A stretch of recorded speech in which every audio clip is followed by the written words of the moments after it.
ସତରେ ମୁଁ କେବେ ବି ଭାବିନଥିଲି ମୋର ୱେଟ୍ ପୁରା 15 କେଜି କମିଯିବ ସେ ପୁଣି 3 ମାସରେ। ଯେତେବେଳେ ମୁଁ ବହୁତ ମୋଟା ହେଇଯାଇଥିଲି ସେତେବେଳେ ମୋତେ ଜଣେ ଡାଏଟିସିଆନ୍ କହିଲେ ଯେ ଔଷଧ ଖାଇବା ସହିତ କିଛି ଘରୋଇ ଖାଇବା ମଧ୍ୟ ଖାଆନ୍ତୁ, ଦେଖିବେ ଔଷଧ ତ ଅଳ୍ପ ଦିନ ଖାଇବେ କାରଣ ବେଶୀ ଔଷଧ ଖାଇଲେ ଦେହ ପାଇଁ ଭଲ ନୁହଁ, ଘରୋଇ ଖାଇବା ଖାଇବେ ନା ଦେଖିବେ ୱେଟ୍ କମିଯିବ।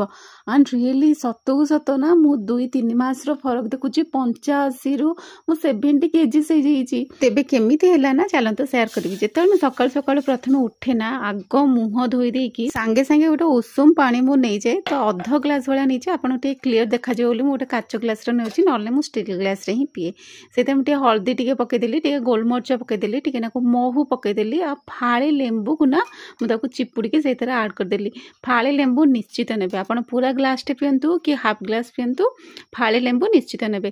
ଆଉ ଏଇ ଡ୍ରିଙ୍କଟା ନା ଖାଲି ପେଟରେ ହିଁ ଆପଣମାନେ ପିଇବେ, ଆଉ ଘଣ୍ଟେ ପରେ ଯାଇକି ଯାହା ଚା ପାଣି ଆପଣମାନେ ପିଇପାରିବେ। Thank you.